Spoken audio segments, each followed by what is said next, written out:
Have you ever been angry because things didn't work out the way that you thought they would, or you had expectations of the way something would happen or the way life would go, and it just didn't happen the way that you wanted it to or thought it would?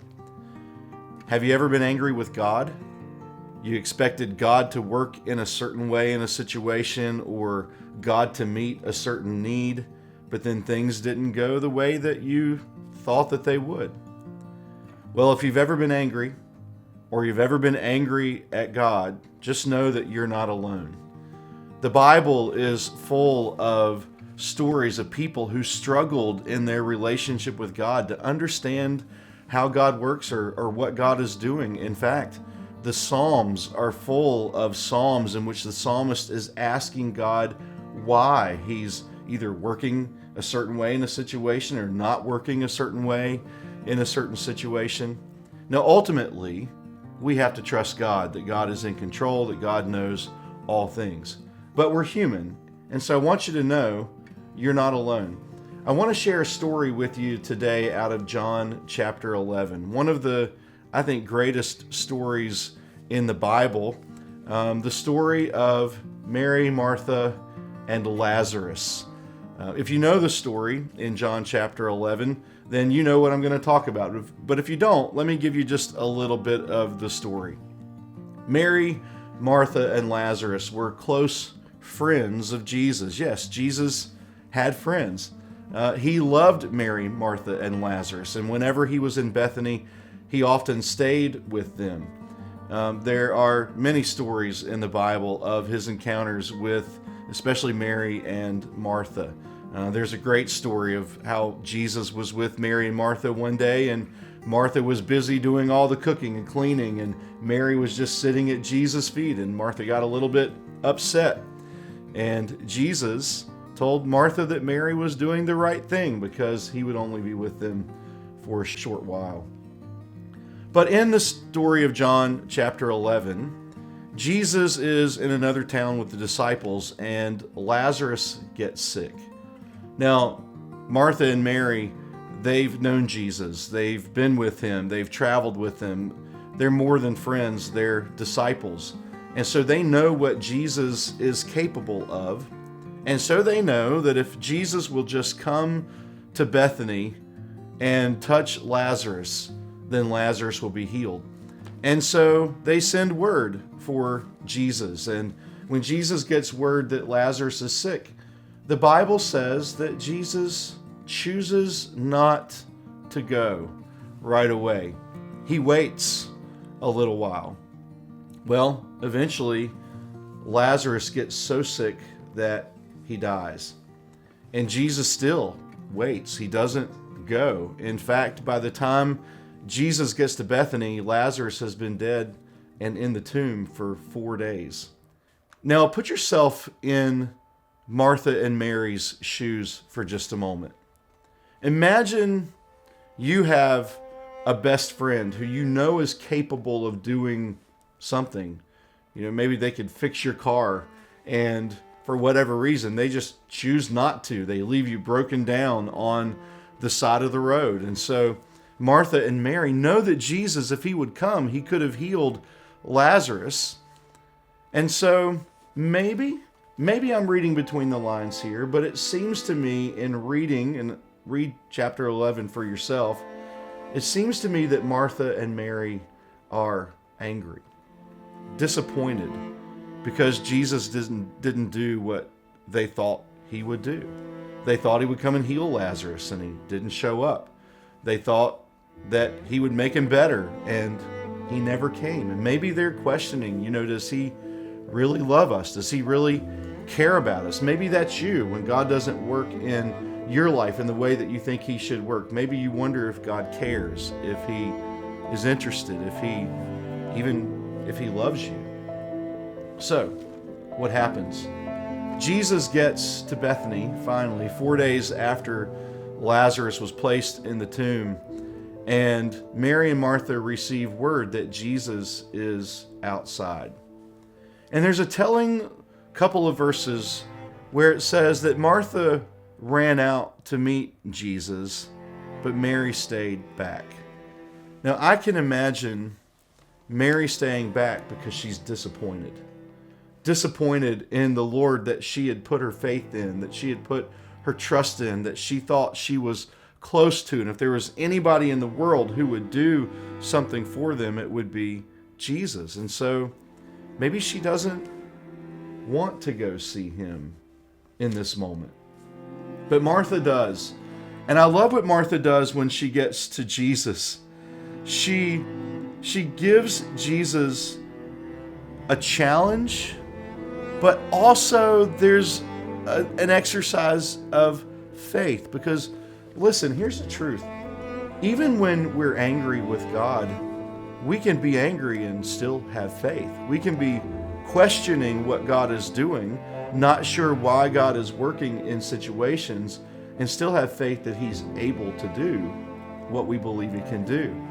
And so Martha gets to Jesus and she immediately challenges him. She says this, "If you had been here, my brother would not have died." Could you imagine saying that to Jesus?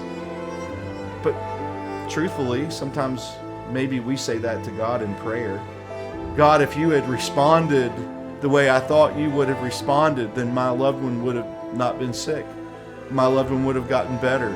God, if you had responded the way that I thought you should respond, then maybe I would have gotten that job, or I would have gotten that raise, or things would have worked out in this certain situation.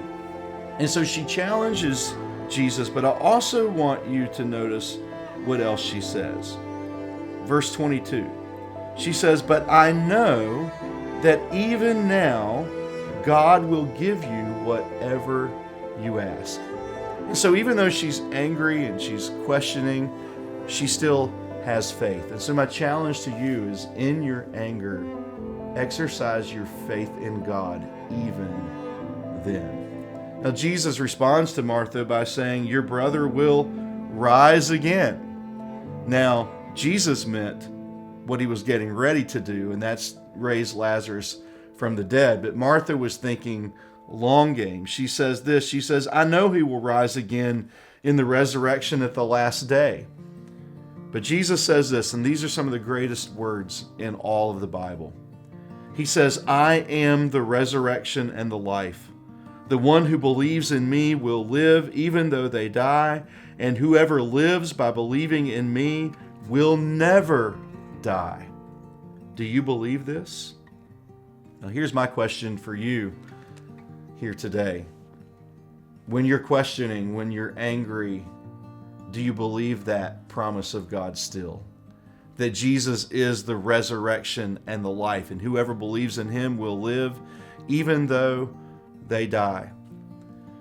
Many years ago, after a school shooting, my son was afraid and, not wanting to go to school. And I used a story that I'd heard another preacher share. So this is not, I'm not sharing something that's brand new, but it was relevant. So I shared it. And I asked my son, I said, "Son, what is the worst thing that could happen to you?" And he said, "Well, I would die." And I said, "Son, what's the best thing that could ever happen to you?" And he said, "Well, go to heaven." And I said, "So the worst thing that could ever happen to you is also the best thing that could ever happen to you." The point was, as Christians, we live differently than everybody else because we have hope that no one else has. But what's the rest of the story? Jesus asks Martha where Mary is, and when Mary finds out that Jesus asked for him, she immediately runs to him, and she says basically the same thing that Martha said. She says, "Lord, if you had been here, my brother would not have died." But she didn't respond with faith after that. She's just upset. She's angry with the Lord. But when Jesus saw her weeping, verse 33, and the Jews who had come along with her also weeping, he was deeply moved in spirit and troubled. "Where have you laid him?" he asked. "Come and see, Lord," they replied. And then the shortest verse in the scripture, and maybe one of the most powerful, verse 35, Jesus wept. Now this tells us a couple things about Jesus. He feels what we feel. He empathizes with us in our sorrow, in our difficulty. And so know this, when God is not doing what we think He should be doing, it's not because God doesn't love us or because He doesn't want to work in that way or in a certain situation in a certain way. When God doesn't do what we want Him to do, it's because God has a bigger plan in place, a bigger plan than we can see or think or often even imagine. So what does Jesus do? He goes to the tomb of Lazarus and He tells them to move the stone away from the entrance. And Martha says, "But Lord, he's been dead for 4 days. There's going to be a bad odor." But Jesus says, "Did I not tell you that if you believe, you will see the glory of God?" And so they take the stone away, and Jesus prays to His Father, and He says, "I know that you always hear me, but I said this for the benefit of the people standing here, that they may believe that you sent me." And when He had said this, Jesus called in a loud voice, "Lazarus, come out." I like the way the King James says it. The King James has Jesus saying, "Lazarus, come forth." And the story says that Lazarus comes walking, probably hopping because he was wrapped in grave cloths, out of the tomb, alive and well. Now, I've often wondered what it was like for Lazarus to have been dead for 4 days and then to have been brought back to life. Was he happy about it? Did he wish that they would have left him because he was believing? He was a believer who had passed away, which would have meant he would have been in paradise waiting for the resurrection of the dead. And so I wonder what conversations were like with Lazarus after this. The Bible doesn't tell us. But here's what I want you to get out of this today, out of John chapter 11. God understands our human emotions. And even when we are angry with Him, that doesn't stop Him from loving us. Even when we don't understand what God is doing, know that God is working on your behalf for your good and for His ultimate glory.